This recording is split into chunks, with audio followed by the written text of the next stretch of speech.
Good morning, everyone. I'm Ben Coleman, your host for Plane Time, number 24, coming to you live and in the clear from our beautiful set here at the Gizmo Productions USA in Oviedo, Florida, which is a suburb of Orlando, Florida. Orlando's getting much larger, so we are expanding with it. And we're here as a project of the National Aviation Safety Foundation, and we are a volunteer organization. And the folks here in our set are all volunteers. No one is being paid today for what we're doing to bring this to you. And we do have a special guest here on our December version of Plane Time, but I tell you, Bob Jex has been around for quite a while. And there's no way to explain how he has assisted and helped more airmen during his tenure with the FAA. He's now retired, but he's still very active, probably just as active, if not more, now that he's got the time to dedicate to volunteering. But Bob is here to share with us some information that we can't really bring any other way because this is live and in the clear. It's personal and it's to you. We're streaming live on YouTube due to a server issue with our website. So bear with us on that, but streaming live on YouTube, and hopefully you're there with us, even up in the cold country. John Spencer in Pennsylvania. It's getting chilly up there, but hey, it's wintertime. That's what happens in the wintertime. It gets cold. It's kind of chilly here, but Bob, welcome to Plane Time. Thank you, Ben. All the best, and it's just an honor to be back on the set. You know, and you are very close to me. We're close friends in more ways than one. You're very close to me right now. Bob, we have a Wings AMT credit that is offered during these productions. And at the end of this production, there will be a 4-letter code that you need to have in order to get credit for this session. If you're an AMT or aeronautical maintenance technician, aircraft maintenance technician, it's okay to watch operational shows. If you're a pilot, it's okay to watch AMT or aircraft maintenance technician shows. You might learn something, and that's the whole point of us here doing this. Bob, what do you have today that you'd like to discuss with us? And I'm I'm just going to be the sweeper in the curling game. You know what a sweeper does? Oh yeah, oh yeah. Okay, I'm just there to keep us on target, but you are the guest. You have the knowledge. You have the information, the background to give it. And I'm really delighted to bring it to the audience today. It's a wonderful program that we'll be talking about. But I did want to say, before we get things rolling, Ben, that this AMT and Wings credit is designed to help you get a little closer to your goal of either renewing your flight review or renewing your A&P credentials as you're required to do from time to time. The regulations are changing all the time, but that hasn't changed. You still need to keep that flight review current. If you're an A&P mechanic or an IA, you need to keep that certification and those privileges current as well. Programs like this are providing a wonderful public service to help people advance their objectives towards those goals. So it's an honor to be here and to help bring out the FAA's message to the aviation community. What I wanted to talk about today was a great project that perpetuates from year to year. It's called the General Aviation Joint Safety Committee National Performance Plan Topics of the Month and the Airworthiness Topics of the Quarter. We'll be talking about those and the full catalog for fiscal year 2025. One thing I expect the audience to be familiar with is when you're dealing with the federal government, you're dealing with terms that might not necessarily be familiar. And one of those terms is, what is a fiscal year? A fiscal year for the federal government starts in October, on October 1st. That's New Year's Day for the federal government, and it runs through September 30th of the next year. So we are in the middle of fiscal 25, and we are getting ready to put a bow on the first quarter of fiscal 25. when New Year's Eve rolls around. That'll be the end of the first quarter. Another term that you should know about is the GAJSC. You'll hear me talk about it. You hear the FAST team program managers and the volunteers talk about the GAJSC. What is the GAJSC? I'll have a little bit more later on in the program, but for now, what you should know is that it stands for General Aviation Joint Safety Committee. They are a body of industry and FAA subject matter experts, and they help guide the safety planning for and accident prevention outreach efforts for the year. You should also know what the National Performance Plan is. That's another term that we're using today. The National Performance Plan is a schedule of work for the FAST team and the FAST team program managers and the volunteers who work within the FAST team. It basically governs one fiscal year's worth of activity. So those are some important terms to know that we work with all the time at the FAA and within the FAST team. And even here at the Florida Aviation Network, we talk about it quite a bit. And we're accomplishing some of those goals just being here on set today. And Bob, I want to interject that it is so good to have slides rather than just talking heads. You don't have to listen to the whole program and just watch our heads and listen to us. We can actually back it up with something that, over 75% of our learning is visual. I'll bet in the case of pilots, it might even be higher. Okay. But we're going to give you something to look at as well as something to listen to. Take it away, something about a monthly topic. Sure. Within that National Performance Plan, or NPP, which contains about 50 different projects for the FAST team program managers to accomplish throughout the year, within that huge list of about 50 projects, there are two of tremendous prominence that affect us, what we're doing here today, and what the volunteers who support the FAST team are doing throughout the year. The first of those is a numbered project called NPP 14.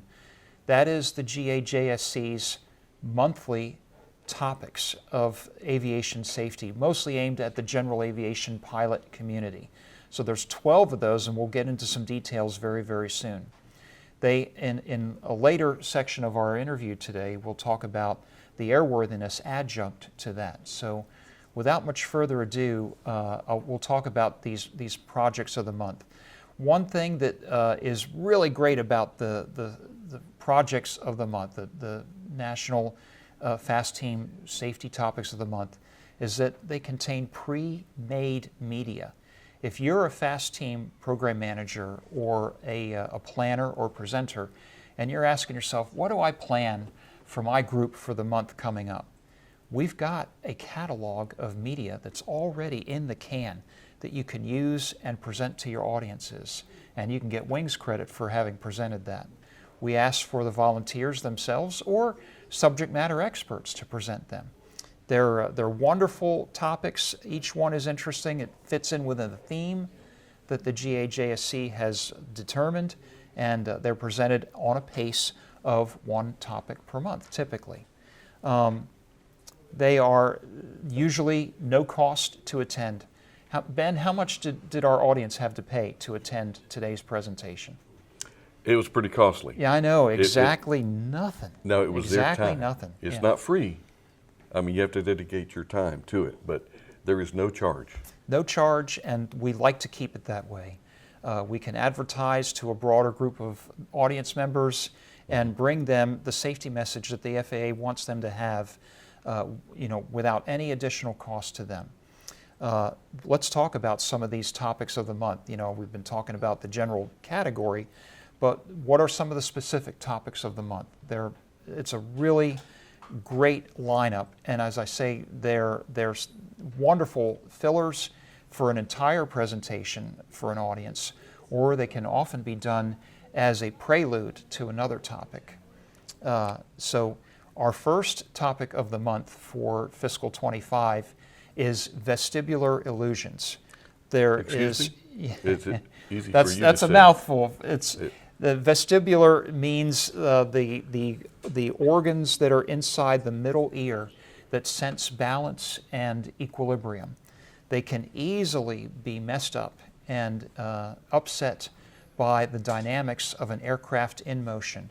An aircraft that is turning or accelerating, climbing or descending, those inputs on the airframe become inputs on the pilot's body and can create wonderfully complex illusions that occur inside the brain and can upset the sense of balance. Vestibular illusions are well known.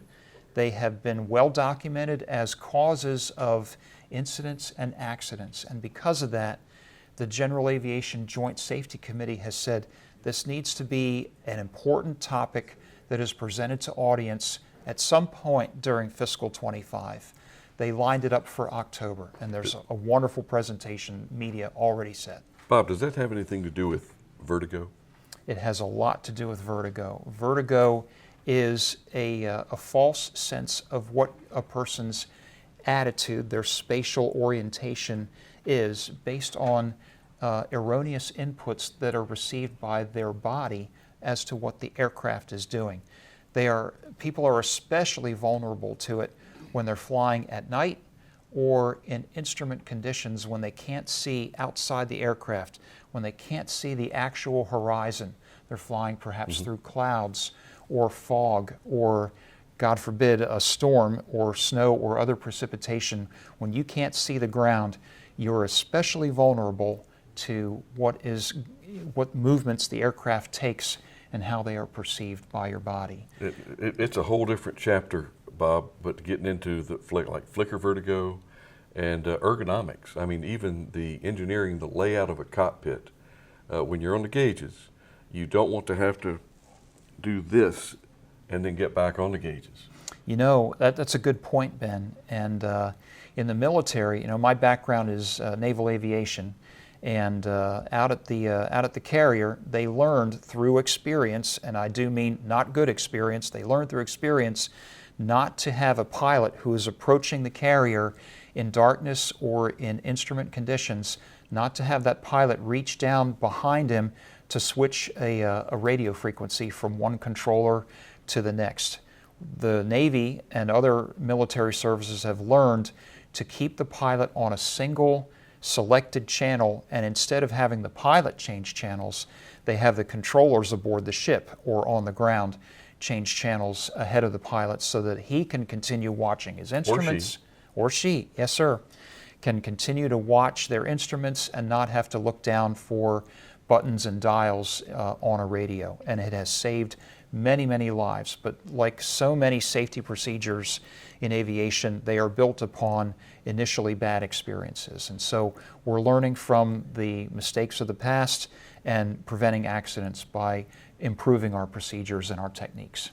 And Bob, this is just an example of how we could dig into each one of these 12 topics. Yes, sir. And we're talking about, we could speak for weeks on the information, but we don't have time on this show. But I just wanted to bring that out initially. But there's so much more to learn, and contact us, and I'll kick it back to you, Bob. Go. We're just touching the tip of the iceberg when we introduce these topics and what they're talking about. What we want the audience to know is a sense of what is coming up in that particular presentation, what they can expect, and how they might be able to organize their time and plan to attend not just one, but many of these meetings throughout the year. Some FAST teams in the local area, they present the complete compendium of these topics of the month and the topics of the quarter for airworthiness. And that is perfectly great. We are very happy with that. Some teams will touch on just one or two that they have some expertise in. It's up to the volunteers as to how they will pursue it. But we have provided a wonderful framework for them to use. And even if you look at the media without seeing the whole presentation, you're really money ahead for having reviewed what is there in the media. For November, now I know October, November, and almost December are in the rearview mirror, but what's really cool is that these topics of the month can be presented in any order. The October topic doesn't have to be presented in October. It's only a suggestion. The November topic doesn't have to be presented in November.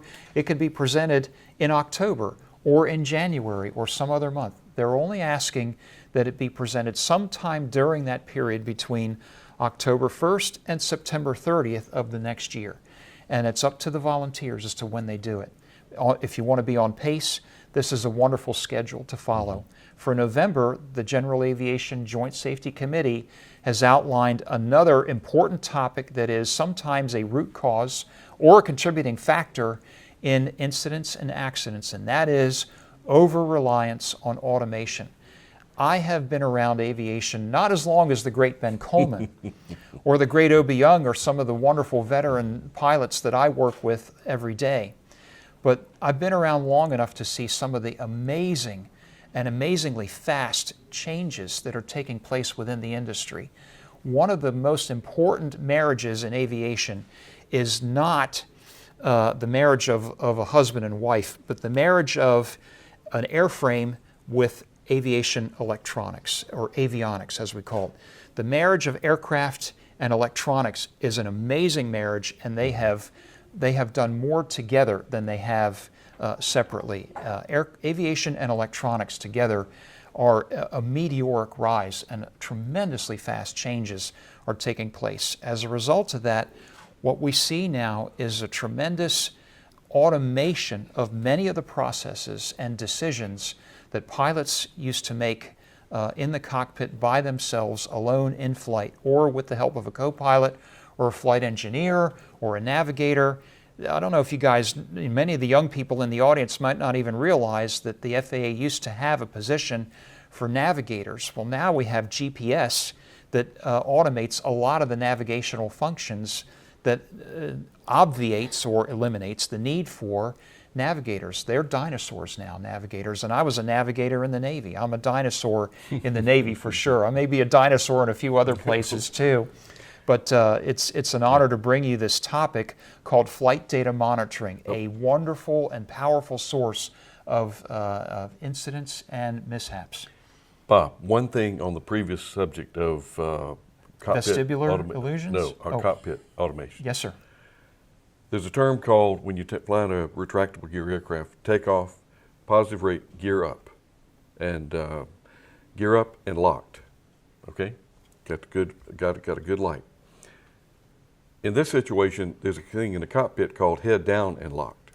And when you get fixed on what's going on right in front of you, you're not looking about what's going on outside of the airplane. And anybody heard the term see and avoid? See and avoid and the automation, it's a conflict. So you got to be very judicious with your time and what you do. And speaking of time and being judicious, I have tripped you up, and I'm going to make you late if we don't speed up. Very good, very good. I'm very honored to present to you the January topic of the month. What happened to December? We missed December. Okay, there it is, flight data monitoring. Before I jump off of this slide, take a look at the box on the right and look down in the lower right corner of that box. You'll see a USB input port for uploading a flash drive. That's where we've come in the last just few years, where people are able to record the parameters of their aircraft. Okay, next slide, please. For January, we have safety culture as the topic of the month. And I'll talk a little bit more about safety culture in the next segment. Safety culture is an important mental philosophy to adopt, and this presentation helps introduce audiences large and small to the concept of a positive safety culture. Got it. For February, we have another very important topic that sometimes trips up pilots who land out in the outback, and that is GA survival. Please come to Sun and Fun. You just might see an FAA subject matter expert talking about GA survival. His name is Mike Millard, and he brings a lot of toys with him to the stage. Please come to the FAA. It's called the Orlando Field Office. Many people know it as the FAA Safety Center. Please come there during Sun and Fun to see Mike Millard's presentation on GA survival. For March, we have the risk-based flight review and the WINGS program. For many in this audience, you need no introduction to the WINGS program, but for others in the audience who are new to the WINGS program, it'll be an introduction. What we're talking about is a risk management-based approach to conducting a very important periodic function known as a flight review. For April, we have a subject near and dear to my heart, the stabilized approach. This is energy management in actual practice. It is so important to stabilize the approach before you complete the approach. If you want to land safely, start the approach safely. Okay, for May, we have approval for return to service. And Benji, you probably forget more about this topic than I'll ever know as a pilot. You're a pilot and a mechanic, and a very seasoned one. This is a very good introduction for pilots about the concept of approval for return to service. Do not take an aircraft out of maintenance unless it has been signed off and approved for return to service. For June, another really cool topic called Mosaic, regulatory roadblock reduction. This is the government listening to the people. We don't just have elections, we have the democratic process. The regulatory roadblock reduction has led to a new neat program called Mosaic, which stands for Modernized Operational Safety and Airworthiness for certification. It basically is Light Sport 2.0, a huge change to the Light Sport aircraft program. For July, we have GA overwater operations. This is where you're operating your probably single-engine aircraft on perhaps a flight over water out to the Bahamas. You're beyond gliding distance from shore. You got to think about how you prep for survival if, God forbid, your aircraft should turn into a boat on the way to the Bahamas. The topic for August is pre- and in-flight weather sources. This is another source of cockpit automation and perhaps can lead to over-informed pilots as opposed to under-informed. But it is possible to have so much weather data on your screen that you can't interpret it all. In-flight weather sources are a wonderful topic for safety and accident prevention. Safety wire, another airworthiness topic for pilots in September. This will round out the fiscal 25 General Aviation Joint Safety Committee topics of the month. There's a picture in the slide of an item that broke, but it appears to have been perhaps properly safety wired, and maybe it didn't come apart, but it's a good example of what safety wiring is talking all about. Let's hold that picture up there on program. Sure. Do you know that that was a pitch control cable, turnbuckle? That was actually, and one of those happened here in Orlando, and that might be the actual turnbuckle that failed. But if it had not been for the safety wire, they would have lost pitch control, and they would have had to fly with the trim. And hopefully we all train to fly and land just using the trim. Has that skill gone away? No, it hasn't, and that is Private Pilot 101. Okay. And it usually post-solo. I wouldn't have a student do it in a pre-solo mode. But there are a number of things to be mindful of when you take an aircraft up into the wild blue. We are trying to help prevent accidents. The FAST team, I say the FAST team is a lot like a dentist. Mm-hmm. The dentist, is always trying to help you prevent cavities. He's telling you things that you can do: brush your teeth, floss, rinse out, fluoride treatments. All those things are designed to help prevent cavities. And if you're successful, the dentist is out of a job. He tells you that knowing that he'll always have a job. The FAST team is like the dentist. We're trying to help prevent accidents, not cavities.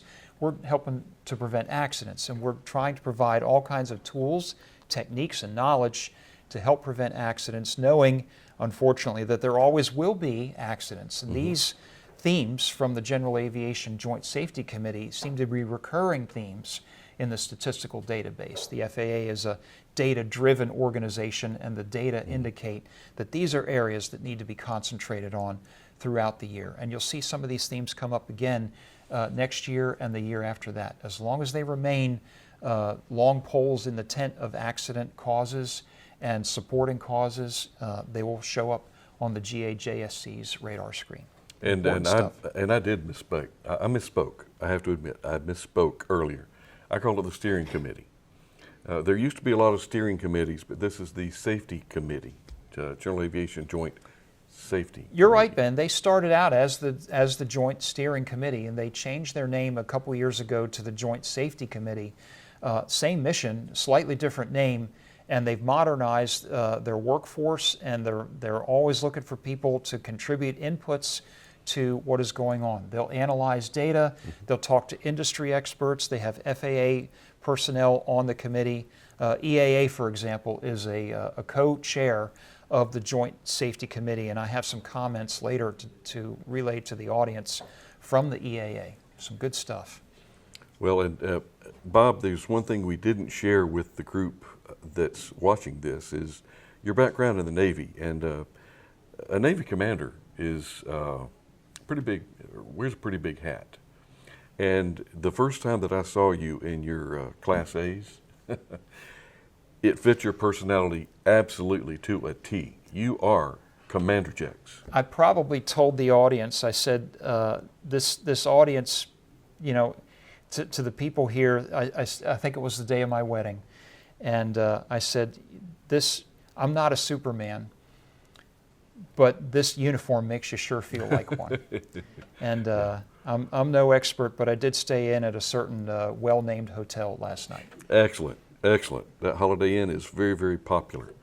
And also, we did not mention that we have the honor of having Captain Rasky, Bob Rasky, the captain, Bob Rasky. And what an amazing guy he is. You know, there's a lot of royalty. I consider them aviation safety royalty that works with the FAST team, and all as a volunteer. We've got Bob Rasky. He is actually the reigning National Flight Instructor of the Year. Mm-hmm. And what an amazing individual he is. And I can't say enough good things about him. And well, he's not the only one. We could go on, but we only have an hour, and we could fill up a week. But Bob is he's actually very humble, very knowledgeable. If you ever get a chance to listen to Bob speak, you won't miss it. You won't miss it again and again and again. But he's cool, but he's also, like I said, he's the national CFI. National. And the awards program is so important and critical to our industry survival that we really need to prop up and get behind you on our General Aviation Awards program. And we'll talk about that in the second segment a lot more, because I want to dig into what you have to offer on that. Because if you know someone that has gone above and beyond, that is notable, that what their efforts are is making a difference, nominate them. Throw the name in the hat, and it's worth a little bit of time and effort to recognize them. And we'll get in again in the second segment about what that recognition can do to improve their career as well as your career. Because you learn something every time that you put somebody up, and you might want to follow in their footsteps. So we are going to kind of wind this one up, Bob, and get ready for the second segment, which is going to be a little bit more but different. And again, that all-important code in the end for your AMT and Wings credit code. We'll see you next interview, and this has been Coleman, your host, Florida Aviation Network, Plane Time 24. See you in a bit.